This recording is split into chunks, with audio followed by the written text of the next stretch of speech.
नमस्कार बच्चों, welcome to blueprint digital. बच्चों, मेरा नाम तोशी चौधरी है और हम क्लास 12 का समाकलन कर रहे थे, जिसमें हम अनिश्चित समाकलन पूरा कर चुके हैं और आज हम निश्चित समाकलन शुरू करने वाले थे। बच्चों, बेसिकली अनिश्चित समाकलन और निश्चित समाकलन में क्या डिफरेंस होता है?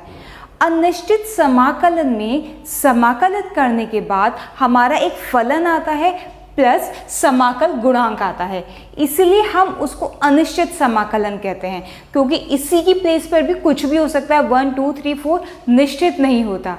यहाँ पर भी x का एक फंक्शन आता है। लेकिन जब हम निश्चित समाकलित करते हैं, मतलब कि फलन को किसी दो सीमाओं के बीच समाकलित करते हैं। हमने बोल दिया कि भाई ये कोई फलन है, जैसे x² + 2x, ये कोई फलन है और इसको आपको x की सीमाओं x = 1 से x = 2 तक समाकलित करना है। तो यहाँ जो हमारा समाकलित होकर आता है वो एक अचर राशि होती है, एक न्यूमेरिकल वैल्यू होती है, एक कांस्टेंट होता है, इसीलिए हम इसको बोलते हैं निश्चित समाकलन। जब हम निश्चित समाकलन निकालते हैं तो वो कैसे निकालते हैं कि अगर कोई फलन है fx, सपोज उसको समाकलित करके आता है आपका कैपिटल Fx + c, तो जब आप उस फलन को सीमाओं a और b के बीच समाकलित करेंगे, जहां पर a है हमारी निम्न सीमा, ठीक है, और b है हमारी उच्च सीमा, यानी लोअर लिमिट और अपर लिमिट। तो जब आप उसी फलन को इन दो सीमाओं के बीच समाकलित करेंगे तो आपका ये आंसर आता है। इसका मतलब ये होता है fb minus capital F, fb minus fa, ठीक है। अब देखिए fb का मतलब क्या है? अगर हमारा fx 2x है तो fb हो जाएगा 2b और fa हो जाएगा 2a। इसी तरीके से किसी और x के किसी और पर भी हमें वैल्यू निकालनी है, जैसे f2 निकालनी है तो x की जगह पर 2 रख देंगे, 2 × 2 4 हो जाएगा। f3 निकालनी है तो x की जगह पर हम 3 रख देंगे, 2 × 3 6 हो जाएगा, ठीक है। एक एग्जाम्पल के साथ हम इसको समझते हैं। हम मान लेते हैं कोई बहुत ही सिंपल सा फलन हम ले लेते हैं x², ठीक है, और इसको हमें समाकलित करना है 1 से 2। ये हमारी x की सीमाएं हैं, x की लिमिट्स हैं। चलिए इसको समाकलित करके कितना आएगा? x³ / 3, ठीक है। c को हम छोड़ देंगे। c को हम क्यों छोड़ते हैं उसका रीजन भी मैं आपको बताती हूँ। सपोज हमने c को नहीं छोड़ा, हमने c को इसी में एज्यूम कर लिया, तो x² का समाकलन करके मेरे पास आएगा x³ + c। उसके बाद इस पर मैं चढ़ाऊंगी लिमिट्स 1 2, इसको हम राइट साइड में लिखेंगे, लोअर लिमिट नीचे, अपर लिमिट ऊपर, ठीक है। इसके बाद पहले तो इस फलन में हम x की जगह पर 2 रखेंगे, जैसे fx में हमने x की जगह पर रखा b और माइनस करके फिर x की जगह पर रखा a। सिमिलरली यहाँ पर हम x की जगह पर रखेंगे 2, कितना आएगा? 2³ यानी 8/3। यहाँ पर x है ही नहीं तो हमारा c ही बना रहेगा। ये आ गया मेरा x = 2 पर इस फलन की वैल्यू यानी fb। फिर माइनस लगाएंगे, फिर हम रखेंगे निम्न सीमा, x की जगह पर 1 रखिए, 1³ यानी 1/3 + c। जब आप इसको सिंप्लीफाई करेंगे तो आपका c से c कैंसिल हो जाएगा और बचेगा 8/3 - 1/3 यानी 7/3। अब देखिए अगर मैं इस फलन को बिना लिमिट्स के सॉल्व करती हूँ, बिना लिमिट्स के समाकलित करती हूँ, तो मेरा आंसर आता है ये, ठीक है। और अब मैं इसको लिमिट्स के साथ समाकलित कर रही हूँ तो मेरा आंसर आ रहा है ये एक निश्चित वैल्यू है 7/3 मतलब 7/3, ठीक है। इसीलिए हम इसको बोलते हैं निश्चित समाकलन, ठीक है। निश्चित समाकलन में हम क्या करते हैं, जो दो सीमाएं दी हुई होती हैं, पहले तो हम उस फलन को समाकलित कर लेंगे, क्योंकि समाकलन करना हम सीख चुके हैं बहुत अच्छे तरीके से, हर एक मेथड हमें आता है। सब्स्टिट्यूट करना हो, पार्शियल फ्रैक्शन करना हो या खंडशः समाकलन करना हो, किसी भी तरीके से आप कीजिए, आप उसको समाकलित कीजिए। उसके बाद निश्चित समाकलन के ऊपर बेस्ड जो क्वेश्चन होते हैं उनमें सिर्फ एक काम आपका बढ़ता है, आपको लिमिट्स रखनी होती है। समाकलन तो आप ऐसे ही करेंगे जैसे आप करते आ रहे हैं, लिमिट्स कैसे रखनी है, पहले जो समाकलित होकर फंक्शन आया है विदाउट सी, तो आप क्या करेंगे, पहले उसमें अपर लिमिट रखेंगे माइनस, फिर उसमें लोअर लिमिट रखेंगे। बस इतना सा काम आप लोगों ने करना है, ठीक है। चलिए हम इसके ऊपर बेस्ड कुछ एग्जाम्पल्स देख लेते हैं। ये आपका एक फलन है x upon x plus 1 into x plus 2, इसको हमें समाकलित करना है और उसके बाद लिमिट्स लगानी है 1 to 2, ठीक है। सबसे पहले आपका ध्यान लिमिट से हटकर सिर्फ इस फलन पर जाना चाहिए कि हम इसको समाकलित कैसे करेंगे। हम इसको समाकलित कैसे करेंगे, बहुत सारे मेथड्स हम पढ़ चुके हैं। इसमें हमारा कौन सा मेथड लगेगा, इसमें हमारा लगेगा पार्शियल फ्रैक्शन यानी आंशिक भिन्न, क्योंकि ये हमारा इस फॉर्म में है px अपॉन qx, और साथ में ही px की डिग्री qx की डिग्री से कम भी है, ठीक है। तो चलिए हम पार्शियल फ्रैक्शन यहाँ लगाते हैं। बताएं, x upon x plus 1 into x plus 2, इसको हम लिख लेंगे a अपॉन एक्स प्लस 1। देखिए पार्शियल फ्रैक्शन लगाना हम लोग पढ़ चुके हैं, अगर आपको कोई प्रॉब्लम है तो आप उस वीडियो पर जिसमें हमने पार्शियल फ्रैक्शन समझाया था जाकर देख सकते हैं, ठीक है। यहाँ पर हम इसको अप्लाई कर रहे हैं, b upon x plus 2, x बराबर a into x plus 2 plus b into x plus 1। x का मान यहाँ पर हम क्या रखें, -2 रख देंगे, उससे हमारा b का मान निकल जाएगा। x की वैल्यू रख दी -2, यहाँ रखिए -2 इक्वल्स टू, ये हमारा खत्म हो जाएगा -2 प्लस 1 यानी -1 इंटू बी, और b की वैल्यू आ गई है हमारी b की वैल्यू आ गई है हमारी 2। अब हमें निकालनी है a की वैल्यू। a की वैल्यू निकालने के लिए हमें b खत्म करना पड़ेगा। b खत्म करने के लिए हमें x की क्या वैल्यू रखनी पड़ेगी, -1 रखिए, -1 इधर रखेंगे तो -1, इधर रखेंगे तो -1 प्लस 2 यानी 1 इंटू a, और a की वैल्यू कितनी आ गई हमारी -1, ठीक है। a की भी आ गई, b की भी आ गई, दोनों इसमें रख दीजिए, और साथ के साथ मैं इसको इंटीग्रेट भी कर रही हूँ, यानी i मेरा क्या निकल कर आएगा, इंटीग्रेशन ऑफ 1 to 2, हम लिमिट्स लगाएंगे x की, और इसकी जगह पर मैं क्या रख रही हूँ, ये, और साथ के साथ a और b की वैल्यूज भी मैं यहाँ से रख रही हूँ।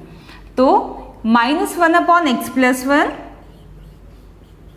ठीक है, प्लस 2 अपॉन एक्स प्लस 2। अब ये मेरा आराम से समाकलित हो जाएगा। देखिए जब हम इसको समाकलित करेंगे तो कितना आएगा, log x plus 1, log x plus 1, minus है ही तो बाहर माइनस लगा देंगे, प्लस 2, इसको समाकलित करेंगे तो हमारा आएगा log x प्लस 2, ठीक है। आप c नहीं लिखेंगे क्योंकि हम इस पर लिमिट्स चढ़ा रहे हैं, c हमारा कैंसिल हो जाएगा लिमिट्स चढ़ाने पर। लिमिट है हमारी 1 to 2, ठीक है। इसके बाद हम क्या करेंगे, इसके बाद अपर लिमिट रखेंगे। अब हमारा समाकलन हो गया, ठीक है, समाकलन हो गया। अब हम रखेंगे लिमिट्स, या आप एक काम और भी कर सकते हैं, इसको ऊपर लेकर जा सकते हैं, फिर इसका होल स्क्वायर कर सकते हैं, लेकिन उस सबको करने से फ़ायदा नहीं होगा क्योंकि हमारा क्वाड्रेटिक हो जाएगा। फिर आप इसको डिनोमिनेटर में लेकर आओगे तो कैलकुलेशन ज़्यादा हो जाएगी। तो हम क्या करते हैं, हम ना सीधा सीधा 2 और 1 रख देते हैं, क्योंकि आफ्टर ऑल ये हमारा समाकलित तो हो ही चुका है। चलिए रखिए, माइनस log 3, ठीक है, कितना आएगा, माइनस log 3 आ गया ना, 2 की 2 रख दिया हमने यहाँ पर, प्लस 2 log 2 रखेंगे तो कितना आएगा, 2 प्लस 2 4, उसके बाद 1 रखेंगे हम यहाँ तो कितना आएगा, माइनस, ये वाला माइनस ही फॉर्मूले वाला माइनस, उसके बाद मैं ये वाला माइनस लगाऊंगी, तो कितना आएगा माइनस लॉग 2 1 रखने पर, माइनस लॉग 2 प्लस 2 लॉग 1 रखूंगी यहाँ पर, तो कितना आ जाएगा 3। ये मेरा बन गया। अब हम इसको सिंप्लीफाई कर लेंगे, कीजिए थोड़ा सा, माइनस लॉग 3 प्लस 2 लॉग 4, आप 4 को साथ के साथ लिख लीजिए 2 की पावर 2, ताकि हम 2 बाहर ले आए लॉग की प्रॉपर्टी से। Minus minus plus log 2 minus plus minus 2 log 3, ठीक है। माइनस लॉग 3 माइनस 2 लॉग 3 कितना हो गया, माइनस 3 लॉग 3। आप इन दोनों को कर लीजिए, ये 2 को मैं बाहर ले आऊंगी लॉग की प्रॉपर्टी से, तो 4 हो जाएगा, 2 2 जा 4 बाहर आकर, और 4 लॉग 2 प्लस लॉग 2 कितना हो जाएगा 5 लॉग 2। ये आ गई हमारी आई की वैल्यू समाकलित होने के बाद, यानी इसको समाकलित करके ये आया और लिमिट्स रखने के बाद आ गया हमारा ये 5 log 2 माइनस 3 log 3, ठीक है। चलिए नेक्स्ट क्वेश्चन करते हैं। ये हमारा नेक्स्ट क्वेश्चन है 1/1 प्लस cos 2x और लिमिट्स है 0 से लेकर π/4। तो चलिए हम इसको करते हैं। सबसे पहले हम इसमें क्या करेंगे, हम इसमें 1 प्लस cos 2x को लिख लेंगे 2 cos स्क्वायर x। क्या होता है 2 cos square x, 1 plus cos 2x, ठीक है। 2 cos स्क्वायर x में ये वाला फॉर्मूला आता है, जब हमारे पास 2 sin स्क्वायर x होता है तो माइनस वाला फॉर्मूला होता है। मैं आपको ये बात कई बार बता चुकी हूँ, cos 2x के जो 3 फॉर्मूले होते हैं cos 2x के, उससे ये दोनों फॉर्मूले निकले हैं, ठीक है। ये आपको याद करने हैं अच्छे से, क्योंकि ये हमेशा यूज होंगे। तो देखिए यहाँ पर हमारा इंटीग्रेशन चल रहा है, यहाँ पर भी फॉर्मूलेस बार बार यूज हो रहे हैं। रखिए यहाँ पर 0 to π/4 dx upon 2 cos square x, 2 बाहर, 0 to π/4 sec square x dx हो गया। cos square x sec square x बन गया। अब सेक स्क्वायर एक्स का इंटीग्रेशन हमें पता है क्या होता है 10x, ठीक है। लिमिट्स रख देंगे 0 से π/4। जब हम π/4 रखेंगे तो क्या आएगा 10 π/4, फिर माइनस ये वाला, उसके बाद हम लिमिट रखेंगे 0, तो आएगा हमारा 10 π/4 यानी 45 डिग्री। कितनी होती है 10 45 की वैल्यू 1 और 10 0 की होती है 0। इसकी वैल्यू रख दी 1, इसकी वैल्यू रख दी 0, तो हमारा आंसर कितना आ गया 1/2। ये हमारा नेक्स्ट क्वेश्चन है। लिमिट्स है 1 to 3 और cos log x upon x। इस क्वेश्चन में हम क्या कर सकते हैं, ये क्वेश्चन होगा सब्स्टिट्यूशन से। किसको प्रतिस्थापित करना होगा, यहाँ पर हम ले सकते हैं log x बराबर t। log x को डिफरेंशिएट करेंगे 1/x dx बराबर dt। देखिए 1/x dx रखा हुआ है, उसकी जगह पर हम dt रख देंगे। 1 to 2 cos of log x की जगह पर हो गया t अपॉन में कुछ आएगा ही नहीं, dx अपॉन x हो गया हमारा dt। सिंपल हो गया। इसको अब आप समाकलित कीजिए। cos t का समाकलन कितना होता है sin t, और लिमिट्स रखेंगे 1 to 2। अब यहां आपको ध्यान रखने वाली बात है, देखिए ये आपका क्वेश्चन चल रहा था x में था, x हमारा वेरिएबल था, x के सापेक्ष हम सारे काम कर रहे थे, लिमिट्स भी x की थी। अब जब हमने इस क्वेश्चन को t में कन्वर्ट कर लिया तो हमें इसकी लिमिट्स भी t में कन्वर्ट करनी पड़ेंगी, ठीक है। लिमिट्स t में कन्वर्ट कैसे होगी, जैसे यहाँ पर x की लोअर लिमिट क्या थी 1 थी, और log x और t में ये हमारा रिलेशन है, इसी रिलेशन की हेल्प से हमारी लिमिट चेंज होगी। लोअर लिमिट 1, यहाँ रखिए 1, log 1 कितना हो गया t, और log 1 कितना होता है 0, तो t की वैल्यू आ गई 0। यानी जब x की लोअर लिमिट थी 1, उस टाइम t की लोअर लिमिट थी 0। तो आप क्या करेंगे, अब आप ना यहाँ लिमिट्स रखेंगे t की, ये t की लोअर लिमिट आ गई, ठीक है। इसी तरीके से हम यहाँ 2 भी नहीं रखेंगे, हम यहाँ लिमिट रखेंगे t की। चलिए, जब x की वैल्यू 3 होगी तो कितना होगा, log 3। x की वैल्यू 3 होने पर हमारा t कितना हो जाएगा, log 3, यानी ये हो गई हमारी अपर लिमिट log 3, ठीक है। यहाँ भी वही 0 और log 3। देखिए, जब भी आपके पास सब्स्टिट्यूशन वाले क्वेश्चंस आएंगे उसको आप दो तरीके से कर सकते हैं। या तो जब आप सब्स्टिट्यूट करते हैं, टी मानते हैं, तो पूरा का पूरा क्वेश्चन को अपने टी में चेंज कर लीजिए, जैसे कि हमने यहाँ पर किया विद लिमिट्स चेंज करना ना भूलें।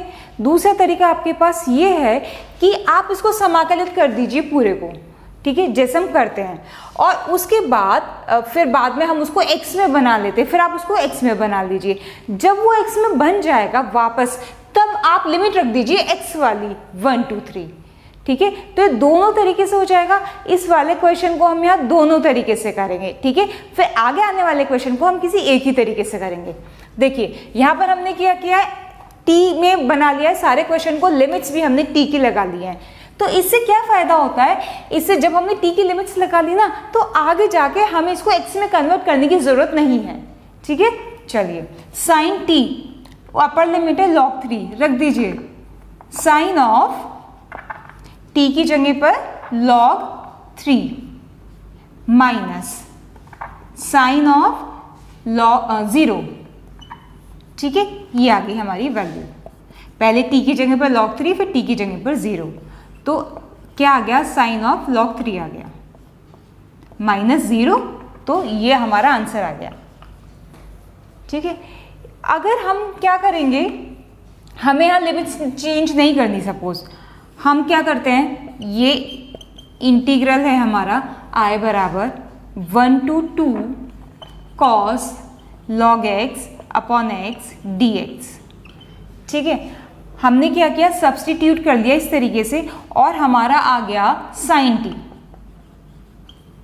सब्स्टिट्यूट करने के बाद, इंटीग्रेट करने के बाद हमारा आ गया साइन t, ठीक है। लेकिन लिमिट्स हमारी किसकी चल रही है, 1 to 2 x की, ठीक है। अब ध्यान रखिए, यहाँ पर t है और लिमिट्स है x की। अब हम इसको दूसरे मेथड से कर रहे हैं, तो आप यहाँ पर क्या करेंगे, t को ना वापस x में कन्वर्ट कर देंगे, जैसे कि हम हमेशा से करते रहे हैं। t की जगह पर आप क्या लिख लेंगे, log x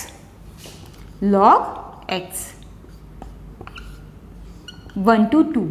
अब ये लिमिट्स x की है और क्वेश्चन हमारा वापस x में आ गया, तो आप यहाँ क्या कर दीजिए, अब आप इसकी लिमिट रख दीजिए, साइन ऑफ log 3, x की जगह पर 3 आ गया, minus sign of log x की जगह पर 1 आ गया, ठीक है। अब log 1 होता है हमारा 0 और साइन 0 होता है हमारा 0, तो हमारा ये वाला पार्ट खत्म हो जाएगा और हमारा क्या बचेगा, साइन ऑफ log 3, ठीक है। तो आपके पास दो मेथड कौन से हैं, या तो आप उसको इंटीग्रेट कर लीजिए t के रिस्पेक्ट में और फिर बाद में उसको कन्वर्ट कर लीजिए x में और फिर लिमिट रख दीजिए, या जैसे हमने यहाँ किया था उसको इंटीग्रेट कर लीजिए और साथ के साथ लिमिट्स को भी चेंज कर दीजिए, ठीक है। इसमें हमें बाद में x में कन्वर्ट करने की जरूरत नहीं पड़ेगी, आंसर दोनों तरीके से सेम आएगा। ऐसा नहीं होगा जैसे हमारा इनडेफिनिट इंटीग्रेशन में होता था कि हमारे आंसर्स वेरी कर जाते थे। किसी पर्टिकुलर क्वेश्चन को अगर हम दो अलग अलग तरीक़ों से करते थे तो कई बार हमारे आंसर्स मैच नहीं करते थे, लेकिन यहाँ पर ऐसा नहीं होगा, इसीलिए ये हमारा निश्चित समाकलन है, ठीक है। एक क्वेश्चन और करते हैं इसके ऊपर बेस्ड। ये हमारा नेक्स्ट क्वेश्चन है, 5x की पावर 4 अंडर रूट x की पावर 5 प्लस 1। इस क्वेश्चन में हम क्या करेंगे, x की पावर 5 प्लस 1 को हम t मान लेंगे या फिर t स्क्वायर मान लेंगे, ठीक है। जब हम इसको t मान लेंगे तो हमारा x की पावर 5 प्लस 1 का डिफ्रेंसिएशन यानी 5x की पावर 4 वो हमारा पास में रखा हुआ है, सब्स्टिट्यूशन हो जाएगा। एक्स की पावर 5 प्लस 1 टी मान लेंगे, टी स्क्वायर मान लेंगे तो बेटर रहेगा क्योंकि ये अंडर रूट हमारा खत्म हो जाएगा। 5 एक्स की पावर 4 डी एक्स बराबर 2t dt। रखिए 5x की पावर 4 dx तो हमारा 2 dt हो गया, 2t dt हो गया। और ये है हमारा टी स्क्वायर यानी t, अंडर रूट है तो आ गया हमारा t, 2t dt into 2t dt। Limits या तो हम क्या कर सकते हैं, इसकी लिमिट्स को हम t में कन्वर्ट कर सकते हैं या फिर बाद में अपने क्वेश्चन को x में कन्वर्ट कर सकते हैं। हम क्या करते हैं, हम t में कन्वर्ट करते हैं। अगर मैं x की जगह पर -1 रखूंगी, -1 इस वाली इक्वेशन में, तो यह -1 आ जाएगा और +1 0, टी स्क्वायर की वैल्यू 0 यानी t की वैल्यू 0 यानी लोअर लिमिट हो गई 0। अपर लिमिट के लिए x की जगह में हमें रखना पड़ेगा 1, इसमें जब आप 1 रखेंगे तो 1 की पावर 5 1 प्लस 1 2 टी स्क्वायर 2 और t की वैल्यू √2। ठीक है, तो अपर लिमिट कितनी हो गई, √2। पूरा क्वेश्चन t में चेंज हो गया including limits 0 to √2 T square dt 2। इसको आप इंटीग्रेट करेंगे तो आएगा t की पावर 3/3 0 to √2 2/3, 3 हमने बाहर ले लिया, सिर्फ इसमें रखेंगे हम √2 की पावर 3 कितनी होती है, √2 की पावर 3 होती है हमारी 2√2। स्क्वायर को हम अलग कर लेंगे और √2 को हम अलग कर देंगे, ये हो गया हमारा 2 और ये √2 यानी √2 की पावर 3 कितनी हो गई हमारी 2√2। माइनस t की जगह पर मैं 0 रखूंगी तो 0 हो जाएगा आगे वाला पोर्शन, इसलिए ये करने की जरूरत नहीं है। ये हमारा आंसर आ गया, कितना आ गया 4√2/3। एक्सरसाइज नंबर 7.10 का question number 8, integration of 1/x minus 1/2x² into e की पावर 2x। जब भी आपके पास इस तरह की सिचुएशन आए, e की पावर x आए, तो सबसे पहले आप ये चेक करें, ठीक है, क्योंकि इससे हमारा क्वेश्चन काफ़ी इजी हो जाता है। जब आप इससे इसको कंपेयर करेंगे, आपको दिख रहा है कि हाँ e की पावर x समथिंग है, हालांकि 2x है और अंदर दो फलन है, बीच में माइनस भी है, माइनस एडजस्ट हो जाता है, स्टैंडर्ड फॉर्मूले में प्लस आता है। और तो हम सोच सकते हैं कि यहाँ पर ये वाला फॉर्मूला लग सकता है, बट यहाँ पर e की पावर x है तो सबसे पहले हम वहाँ सिंगल पावर बनाएंगे, 2x की जगह पर x बनाएंगे।